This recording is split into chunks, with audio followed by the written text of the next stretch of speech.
So we're in a, let's do this acceleration here of a Land Rover Defender. In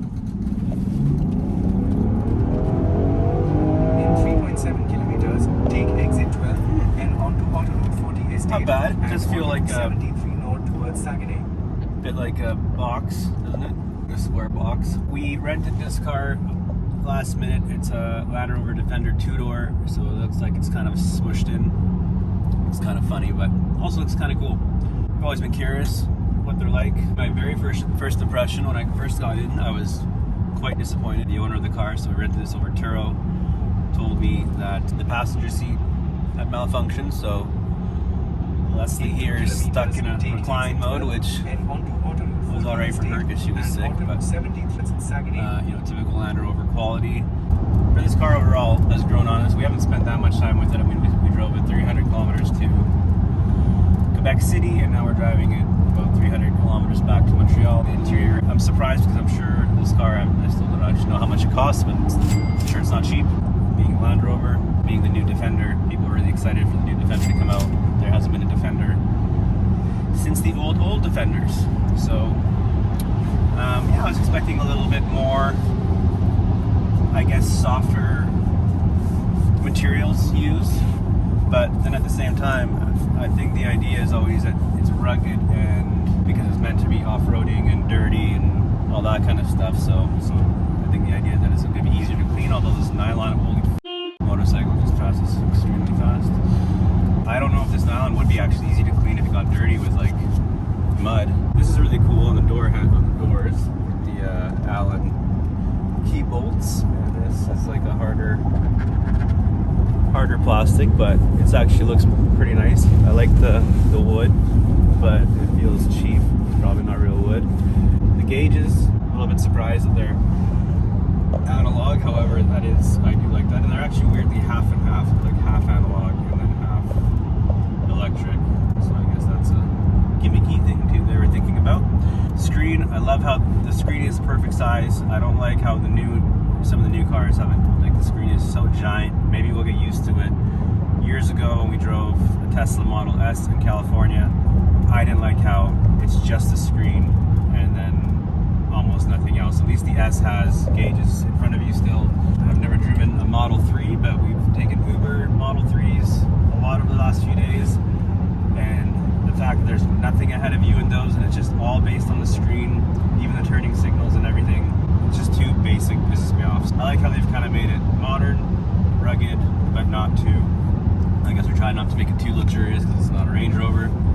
The shift knob here is in a nice position, very close. Seating position in here is actually really, really nice and high up, so if you're off-roading, I suppose that would work. I'm not sure if there's cameras for when you're off-roading so you can see all the sides of where obstacles and such are, but I'm sure they're there. Oh yeah, so that's the rear.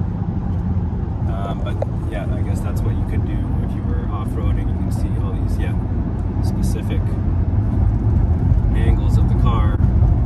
You know, it's an animated, that's pretty cool how it's showing an animated view of the road, of the car on the actual road. So yeah, if you were off-roading, obviously you could see exactly what you're passing through. So this is really cool actually. Oh, it does that, hey? Something else that really surprised me was that this is the first modern car in a long time I've driven that doesn't have paddle shifters. So I don't know, maybe that's an option. I would think, I personally use paddle shifters all the time to downshift. Having to go down to the shift knob to downshift just seems a little strange and ancient to me now. At first I thought the engine, I'm sure it's a V6, large liter V6, felt a little weak when I first picked it up in Montreal, but now, I mean, it's got some pretty good oomph. It really kind of moves the car all the way back. When you punch it, we've been going at a pretty good speed or clip, as you people say, on the way here, and we're still the fastest car on the highway as usual, and it's done pretty well. And especially for like a tall off-roader. It's still got the air suspension that I love air suspensions. It's one thing that we're missing in our Cayenne, especially when they're parked and you can just put them all the way down around, they look so much better. And then of course you can make it go all the way up for off-roading. It's got wireless charging right here, which I really like, but it's also got plug-ins, USB-C and USB, and a full power outlet here for all your phones and everything, but the wireless charging is always a must. And it's got the typical Land Rover Range Rover cooler in the middle, so you can keep your drinks cold, which is awesome. Yeah, what do you think, babe? I think that I have a similar opinion to you. Usually the case. The funny thing, if you want to show us, is this being the two-door. If you have people or kids in the back, you're not getting. There's no trunk. It's just tiny. So we've had to fold down the seats to get our luggage in, just for two people. So really, it's a two people. If you get the two-door, it's a two-people car. You're not driving your friends around. It's kind of funny being a coupe SUV. And it's got the full sunroof, those little windows in the back, which are a tribute to the original Defender styling. The first Defender had the sideways seats in the back. People could look out. I don't know. I guess it's for daylight or something. The hood is massive hood. So a little bit to get used to if you're bad at parallel parking. I'm sure German cars just they're not so boxy. That's a Range Rover, Land Rover thing that a lot of people really like about them, that they're boxy. I haven't parallel parked it, but I'm sure it wouldn't be a problem with all these cameras. What else? It's got a heated steering wheel. The position that's pretty good there. Turn that on. Cruise control, all your stuff here. This feels pretty plasticky and cheap. One thing that I don't like about a lot of these cars I find strange is that the volume control is so far away from the driver here. I have long ass arms and I'm barely reaching it. I guess they think it's fine because they have the volume control on the steering wheel, but obviously that's a minor issue. It's got these cool handles so your passenger can hang on while they're probably going over rocks and things and all that kind of stuff. It's got heated and air conditioned seats, which I absolutely love. Acceleration, highway speeds.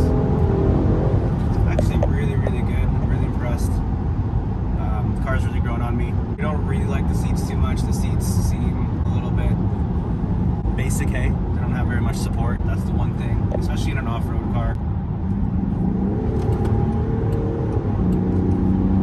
This is a super cool thing back here. You can lower the car to get your luggage out easier by pushing this button here, and it deflates the suspension to make it easier for you to get your luggage out. This is the lowest setting, looking like that.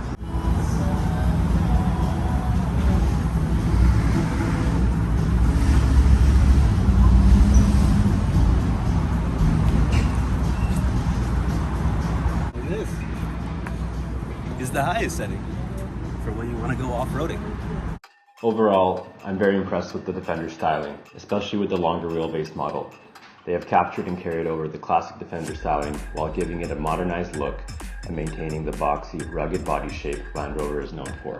I really love the taillights on these. Again, they have captured the styling of the classic Defender, but as usual, for whatever stupid reason, the rear turning signals flash red in North America instead of amber like they're supposed to and do everywhere else in the effing world.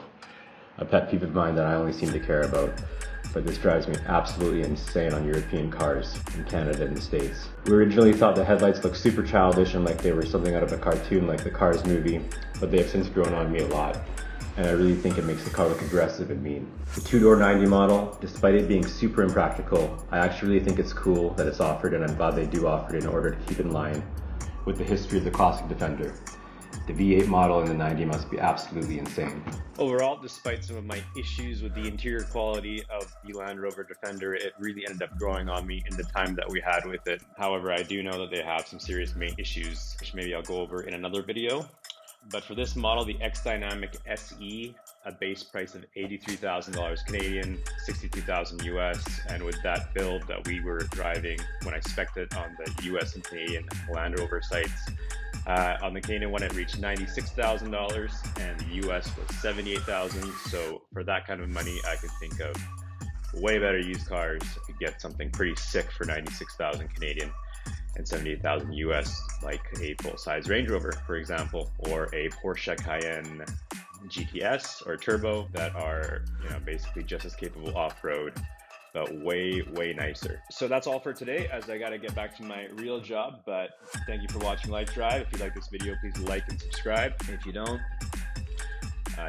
Stay tuned for a following video. I'm probably going to do a video showing some of the funny differences between the US and Canadian versions of the Land Rover site when I built and spec'd that car.